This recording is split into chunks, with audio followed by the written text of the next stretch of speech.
Welcome, everyone, to our amazing podcast. I have an amazing guest today, and I'm super excited. So, welcome to the I Own It podcast. And we have a fabulous guest. Her name is Vasi Huntalas. Is that Hi, correct? everyone. So, let me do just a really brief intro of Vasi. And today's topic is Be the Master Creator of Your Life. I can't wait to hear all about it. So, Vasi is a founder of Ignite Your Soul. And she got a beautiful picture and painting in the background, which we'll kind of touch on a little bit later. She opens hearts and minds so that people unlock their next level of impact with ease. As a mindset coach and a workshop leader, she guides you to quickly clear subconscious blocks and achieve the success your true self has in store for you. And she does it magnificently. Once you get to know her a little bit more, you're going to see what she's going to try to unlock with us. I can't wait to have her. So, Vasi, thank you for being here. So lovely to see you with all of the pink and the bright yellow. It's so great to be here, and I'm so excited for what we're going to be talking about. Yeah. Oh, I love it. I love it. Because Vasi and I got into connecting and we're pretty similar. And we have these different saying that keeps serendipity wise, it keeps popping up together. So we're like sister from a different country, but we're good. Yeah. And I wish that I can actually get to look as amazing as look at her. She is just gorgeous. I don't know your age, but we're not going to reveal that. But look, you look amazing. If I get to be half of like that. So I wanted to kind of look at tell us a little bit, Vasi, about you, your childhood, how you kind of grew up, what that was like for you. Yeah.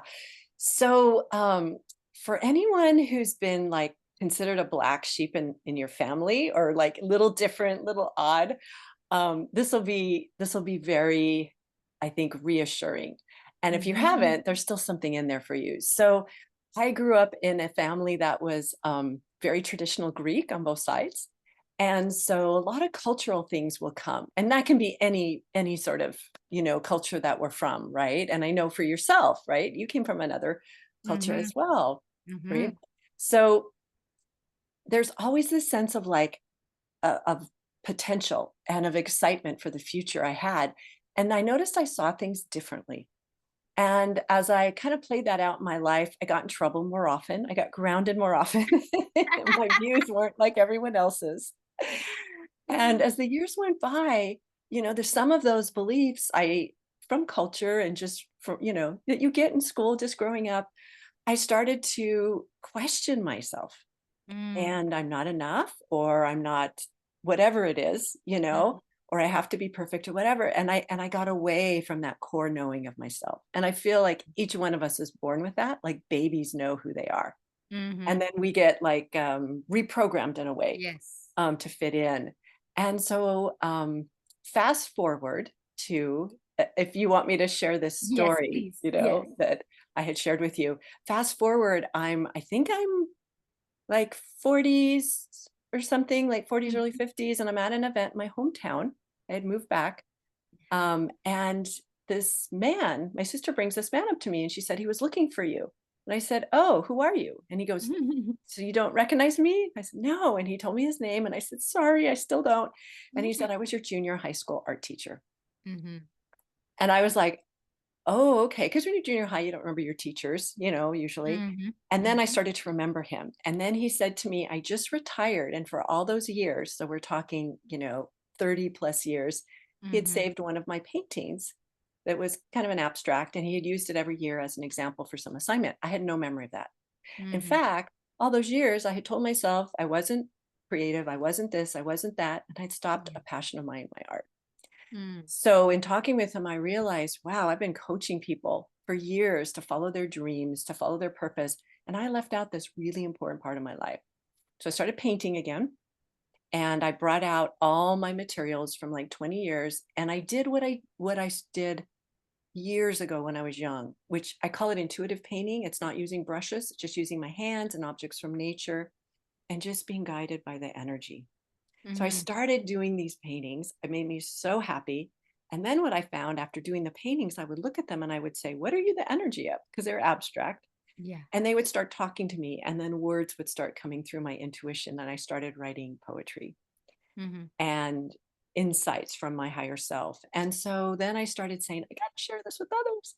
So then I started holding workshops, and women, mostly women, I would say 90% would come into these workshops, and they were like, I'm not creative, I'm not intuitive, I'm not any of these things. And they'd sit and I'd guide them through the process, and then they would be blown away by Mhm. the wisdom and the guidance that they were able to tap into. And so I began to use art as a tool for transformation.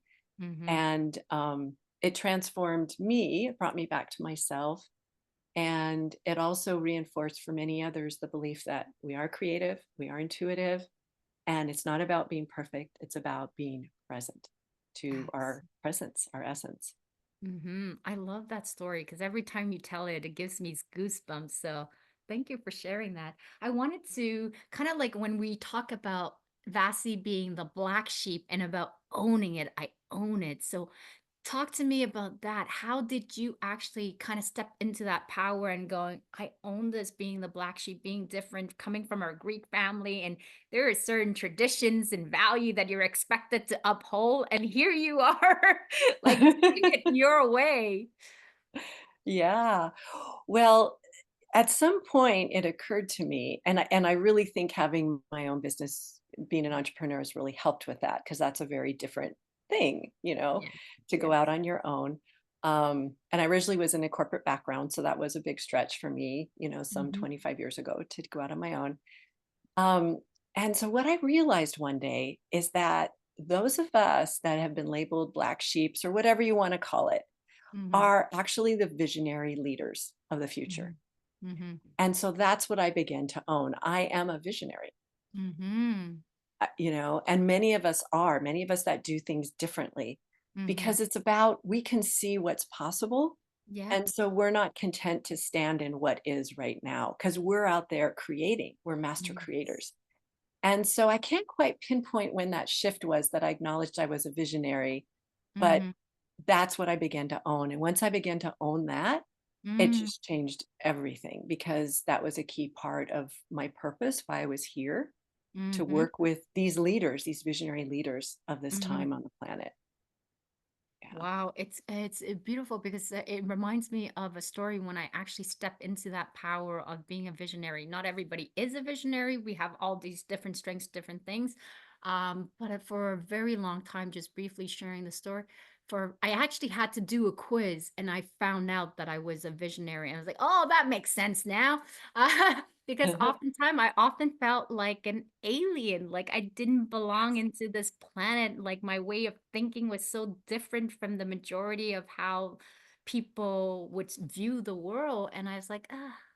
And I'm more of a dreamer, a big vision. I don't like small little details. I don't like to be stuck on little things, although those could be really high quality because we need all Mhm. kinds of different personalities to make the world works, to make the world turn.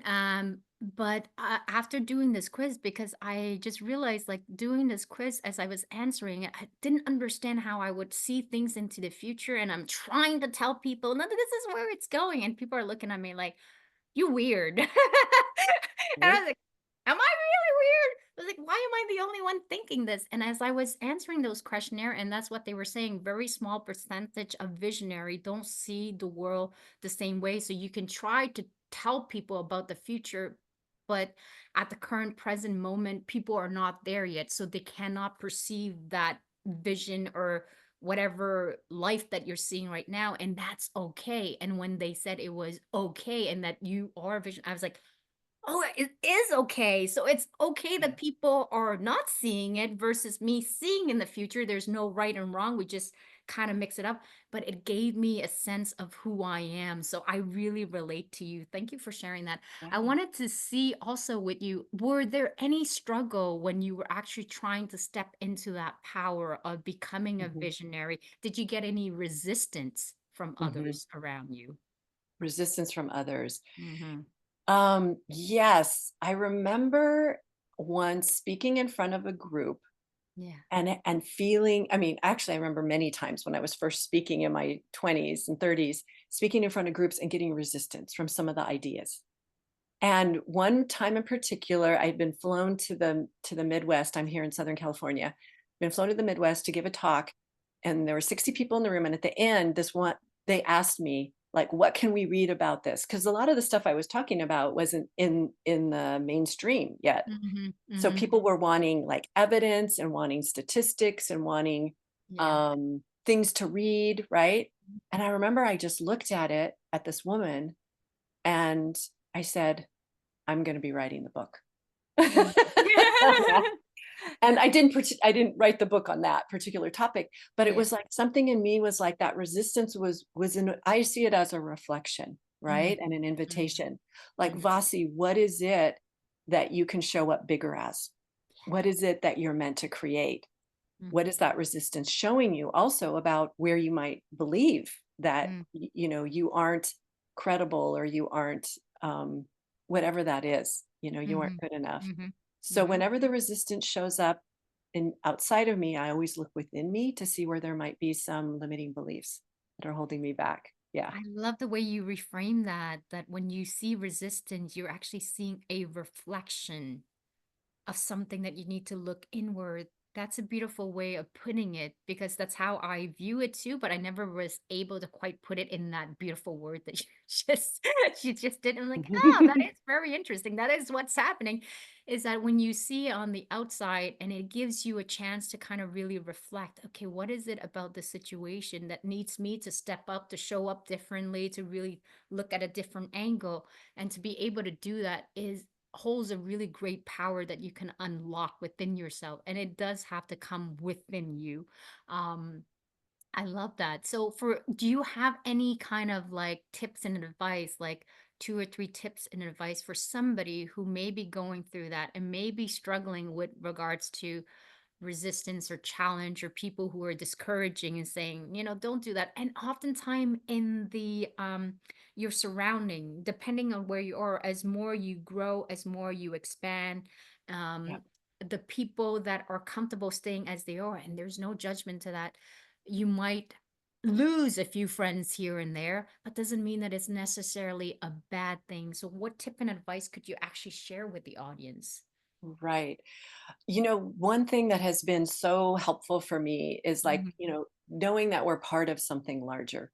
And so Hmm. the tip is to listen to your intuition, and not just listen, but act on your intuition. And you can start in small ways, because there will always be people that can't see the world as you can, like you talked about, right?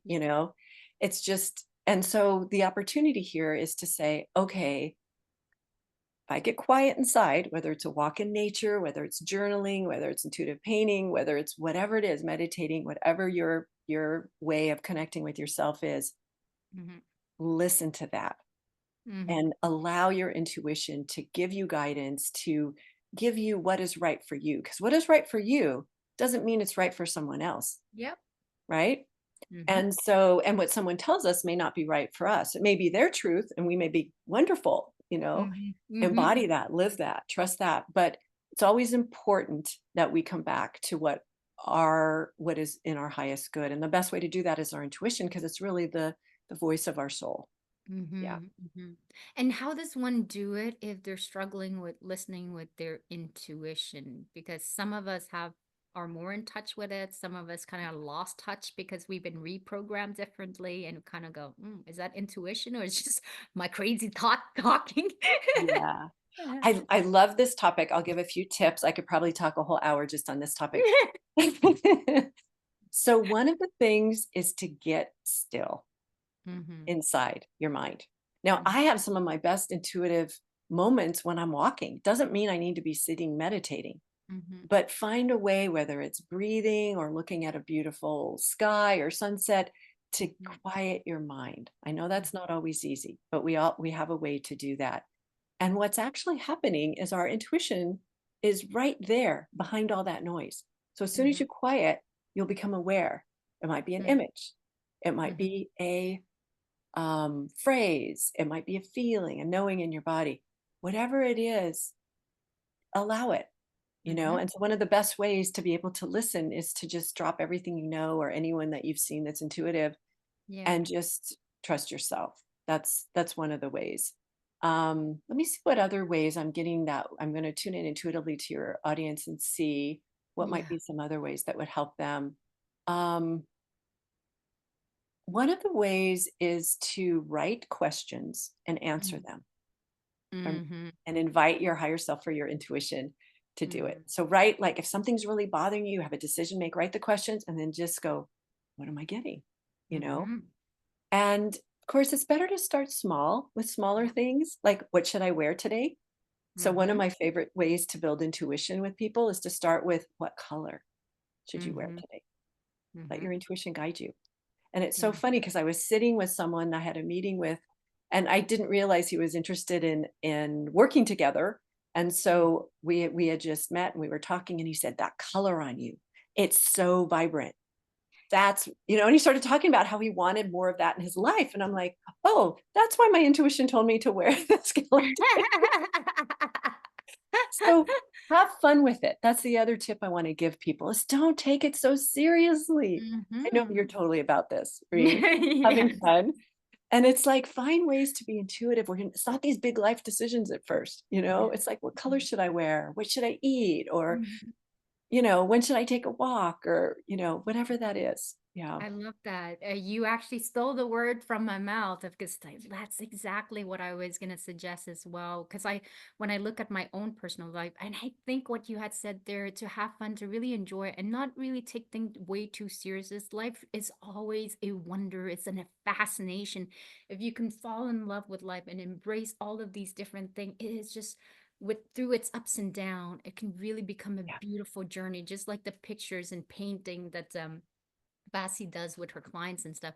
But what you had mentioned is that if you're starting off small when it comes to intuition, one thing's like I have a pretty sharpened intuition, but that's just You do. innate instinct Mhm. passed on from generation. But when I lost touch from it, what I started doing that was different, not knowing, was I would play different game, kind of like what you had suggest, like start with color. But what I did was, because I was a little bit more in touch with my intuition, I would often play these game where I would go to grocery stores, and at the time I didn't have a whole lot of money, so I would actually ask my intuition which of the store would have the different product that I needed, a detergent, whether it's cereal for the kids, Right. that would be on sale. So I would often just think, okay, so I'm about to go here. Is it this store or that store that might have my products on sale? And then I would listen, quiet my mind, and Mm, intuition would speaks to me. And every time that I go there, I could tell you about 99%, except with the 1% that was me who didn't listen properly.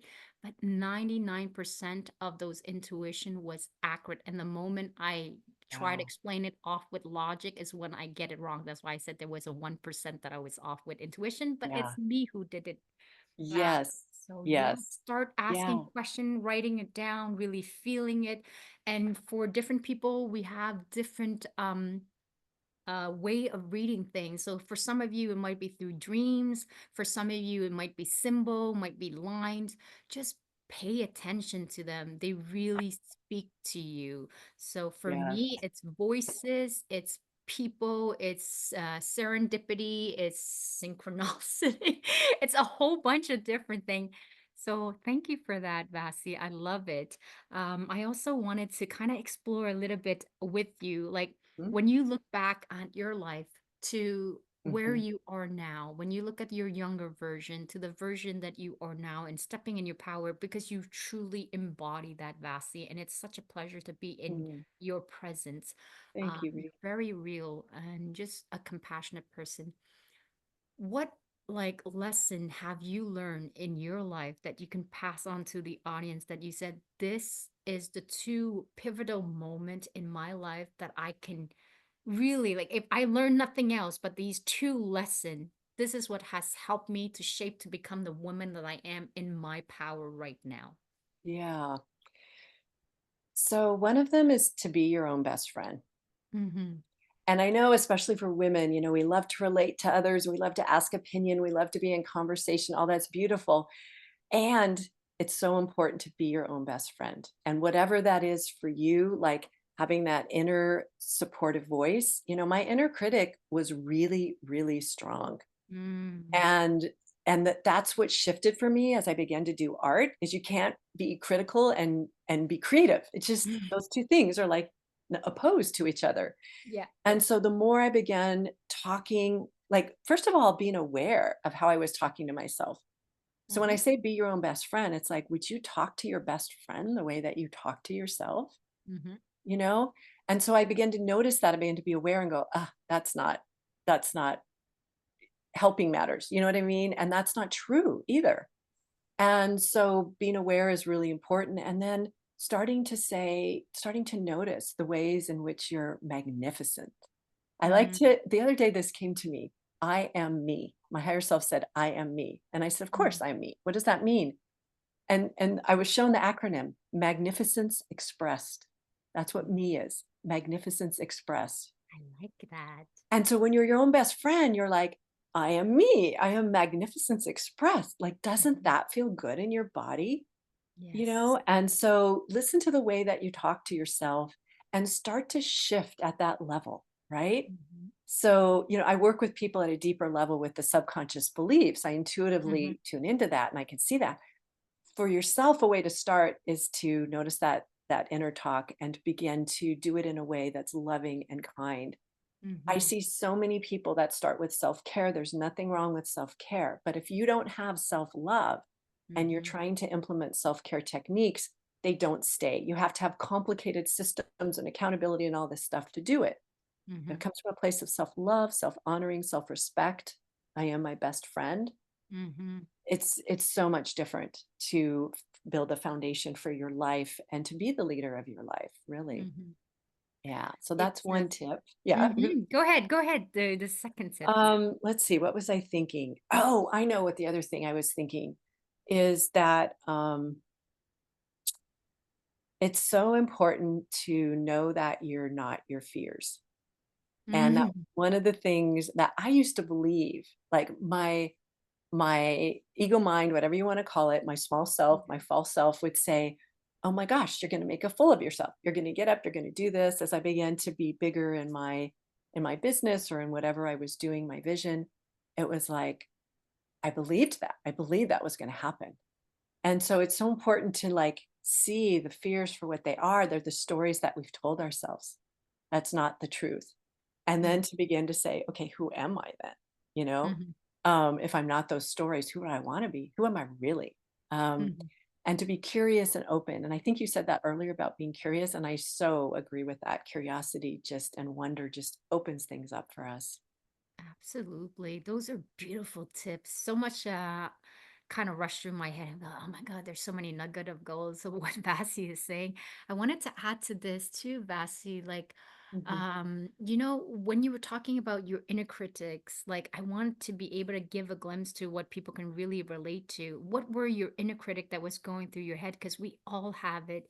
And how did you actually overcome that? You kind of gave away a little bit of how you did that, but tell me about when you were going through that phase because it was so strong. And some of us who are very high performant and perfectionist too, that voice is so loud. The judge in our head is always Right? screaming. So talk to me about those Yes. inner critics. Yes. Um, Boy, it showed up in so many ways. One of the ways I can remember is if I was in conversation with someone, I mean, it Mhm, could be a client, it could be a friend, it could be a family member. I would, it was like I couldn't really find my voice to express myself because the mhm, inner critic was so loud, it would shut me down in the conversations. So right. I might be able to say something but afterwards I would go away from those conversations and I would be like, "Ugh, why didn't I say this?" Or "This is what I meant to say," or "Why didn't," and so it was always that over analyzing. Can you relate to Mhm. that at all? Yeah, yeah, yeah. Yeah, and that's really hard to have that going Mhm. on because then we start to not we're not authentic in our relationships, but we're also not empowered to be Yes. ourselves. Yes. So I noticed that the inner critic would shut me down, not let me really say what was true for me. And then it led to some relationships Mhm, that weren't based on authenticity, I would mhm, say, mhm, and that were based more on obligation. And so mhm, that's how the inner critic started showing up in my relationships. And then I had to just really see that for what it was. Yeah. Um, Another way the inner critic showed up is in my vision. So say I would get an inspiration or a vision to do something, and my inner critic Mhm. would be like, "There's no way you could do Mm. that. Mhm. That's not going to work." And besides, other people do it better. So that's Yes. how it sounded like, right? Yeah. Or I would compare myself to other people and say, "Oh, well, it should look like that or it should be that way."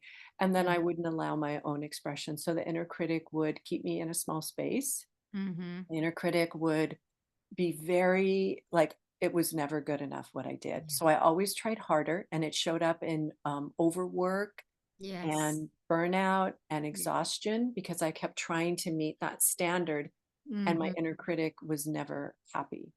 Mm. And boy, I can go on and on. Are Oh those some my God, couldn't we examples? all relate? Oh my God, those are so good. Yes, yes. Thank you for explaining that so well. I wanted to add to that thing because when you said I am me magnificently expressed, which is so true because we are talking about authenticity. And Vasi is a lot about authenticity with the picture that she has as well. When I was asking her, what does that picture represent? She's like, authenticity. And then you're saying it now magnificently expressed, which is if you can do that as your core purpose as a human being, and I've learned this through reading the book of Bruce Lee, where it was his daughter Shannon Lee that wrote the book "Be Like Water, My Friend." A great Mm, book. You should definitely read that if you're interested in that kind of philosophy. And one of the things I took out from the book, there's so many concept out of it, is that one thing is if you exist in this earth, whoever person that you are, what really allows you to be completely free is to be able to show up authentically and to magnificently express that person that you are that is so unique. You can do that. You can achieve so much because there is nothing that is going to hold you back. You will become unstoppable. So I love that message that you said. mm, The inner critique of what you had mentioned too was really good because what you started seeing is that it shows up in so many different ways. It actually closed up your voice. You didn't have a voice anymore.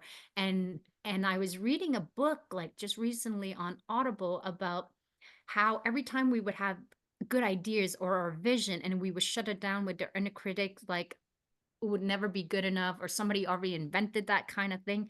But mhm, the thing is, so many things exist and your only focus is to say how can I do it in my own version and do it the best that I can, because yeah, we have different people. Like when you think of invention, like somebody invented for example, the thing that retained in my head was Volca when they created Volca. But there was a person that was actually able to invent like bottles of Volca that was much more playful and marketing it in a way that sells so much more. So it's not that the product doesn't already exist, it exists, but if you do it in your own style and do it the best way that you know how, it will still yeah, be great. So never stop yourself from doing the things that you always wanted to do. And you said that so well, Vasi. You said listen to it, act on those intuition. Another trick that I wanted to add to people was because that is something that I have to learn to do myself is now I give myself the permission when a thought goes through my idea. Let's say I want to be wacky and I want to ask a silly question to a person I don't know, yeah, randomly, and that thought runs through my mind. You have a couple of yeah, seconds. Mel Robbins says that you have a couple of seconds to act on it. If you don't act on it, it's gone. So when I have a question that goes in my head and I want to act on it, I want to do it. In the past, I would repress it and not do it. Now I practice on having the courage of just saying it. And maybe at the beginning, you'd be mumbling like, like, what? What did you say? And then you practice doing it. And then you give yourself more and more permission. And then you start realizing the more you're able to say the things that you think, like with mhm, filter, some kind of filter, logically, yeah, not too much filter, because I say a lot of things without much filter. But it works out well though in my personality. But I say that and I feel like I'm honoring myself and I'm yeah, practicing standing in my courage. So thank you for sharing that, Basu. It's so yeah, powerful. So powerful to hear your voice and to magnificently express you. yeah. Mhm. Yes. I I love love what that. you said. That's so true because each one of us is unique. So if Yes. we aren't tapping into our own powers and what that is for us, then we won't be magnificently expressed. We'll just Mhm. be and we'll be in our comfort zone. Yes, And so exactly. many of us, have the comfort zone is nice, right? But Mhm. what I like to say is outside of the comfort zone is your creativity zone, right? It's a Mhm. place of freedom, it's a place of expansion. And, we grow so much. And then I experience this all the time. I still do now. I grow to that next level outside of my comfort zone. And then that becomes a comfort zone. And then there's Mhm. another level of expression, right? And Yes. contribution. Yeah. Exactly. Talk to me about creativity because that is a big part of what you do. You kind of mentioned it a little bit, but talk to me about the creativity that you do when you actually work with your clients. So, tell us a little bit about when people are actually working with you, what that kind of look like in terms of embracing creativity and tapping into the intuition and really getting in touch and connecting with oneself. Yeah. So creativity, and I just want to say this straight off because a lot of people have preconceptions. Creativity, it's not about being an artist. We're Yeah. all creative. Not everyone's an artist, but everyone's creative. So Hmm. creativity can be exposed or exposed. Yeah, I guess it is exposed, but expressed in so many different ways. Yeah. And so when I work with clients, I'm listening and I'm feeling into what's their creative expression. It can Hmm. be in the creative arts, it can be photography, it can be, writing or anything like that or art. But it can also be in the way that they connect with an audience in their speaking. It can be how they are able to come up with metaphors. I mean, there's so many, it's unlimited. Hmm. And so, what I'm really wanting to support, and I feel this is a big part of my purpose, is unleashing their purpose because Hmm. that purpose was born within each of us, our unique purpose. When you Hmm. go to that, it's eminently creative because it Mhm, comes from the ultimate creative source, whether you call it God, the universe, whatever. And so I think this is a roundabout way of answering your question, but creativity is unique for each one of us. So mhm, once you give yourself permission, I love that you said permission, because I used to use that in my workshops. People used to actually create their own permission slip of what they were giving mhm, themselves permission mhm, to do to be creative. But it's the way that I help my clients is I clear any beliefs that they aren't creative, right? mhm, And mhm, then from there, it's like, well, what is your purpose? And mhm, what is your unique way of expressing your purpose? Because that's going to be creative. No one else is going to do it that way. mhm. It's beautiful. I love that. And tell me, like right now, do you have any kind of programs or services that's running that you would like to share with the audience that they might be like, I really love Vasi. I really want to learn more. And what does she have going on that I could actually be involved? So, do you have anything Yeah. happening in the next couple of weeks or months? What I would say is the best place to start with me is Mhm, the 20-minute session I do. It's called Unlock Your Next Level of Impact. And it's a free intuitive session. And in that, I help identify whatever the belief is right now that's in the way of your next level. And mhm. then I tap into the vision of what's possible and then your next step. And it's a very flow. It's not like, Yeah. um, anything that feels hard or a push or anything. Mhm, And so that's that link I gave you, and people can book into that. mhm, And the other thing is that I will be starting a group program in January, and that will incorporate the creative pieces that I've done in the past more so. mhm, Um, and that's a group for women who are ready for their next level of impact and creating their vision. So if people are interested in that and they want to be on the list for when that comes out, they can mhm. email me, Vasi at igniteyoursoul.com. And it's SOL. And I'm sure you'll put that in the notes, but yeah. Mhm, yeah, exactly. Repeat it one more time for people. We'll have it in the writing, but say it Yes. again. Always good. Vasi, it's spelled V as in victory or visionary, Mhm. VASI, Vasi at ignite your YOUR soul, SOL.com. I love it. Thank you so Yeah. much for that, Vasi. We're coming close to the hour of closing. I want you to actually share something that we might have not covered that you want to be able to say to people. And then I'll actually leave you with saying a quote that has served you well in your life so that you can actually spread on the inspiration to others that are listening right now. Yeah. So what I would love to share with each one of you listening, watching is that you are the inspiration you are seeking. So the more sometimes we think we have to look outside of ourselves, books, workshops, people, um, but realize you are the inspiration you're seeking. Mhm, And so you are the master creator of your life. If you have a business, your family, whatever, you are the master creator. And so my question for you is how can you more deeply connect with that fire, that inspiration that's within you? mhm, Um, because you are magnificently expressed, right? mhm, And mhm, so the more that you can connect into that and know that for yourself, the more you begin to see the vision, the life, the purpose that you came here. And you are a visionary. Otherwise, you wouldn't be listening to this. You wouldn't be connecting with free. I know that. mhm. Yeah. So own that. Own that you're a master creator. Yes, own it, Own that baby. you're a visionary leader.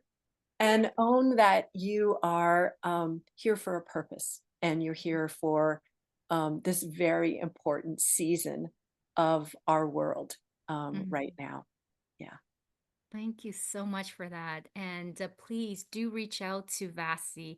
She's just an extraordinary person, super open minded. It's just smooth. Like everything is just so gentle and smooth. Well, you can see it. I don't have to tell you. You could just listen to Vasi and just her beautiful presence, her beautiful smile. Thank you so much for today's interview.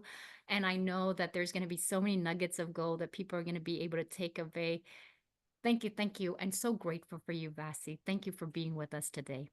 You're welcome. And thank you so much for the opportunity. And thank you for all that you're doing to create a more loving, harmonious, fun world as well. Thank you. Bye, everybody. Have a fantastic day. Okay.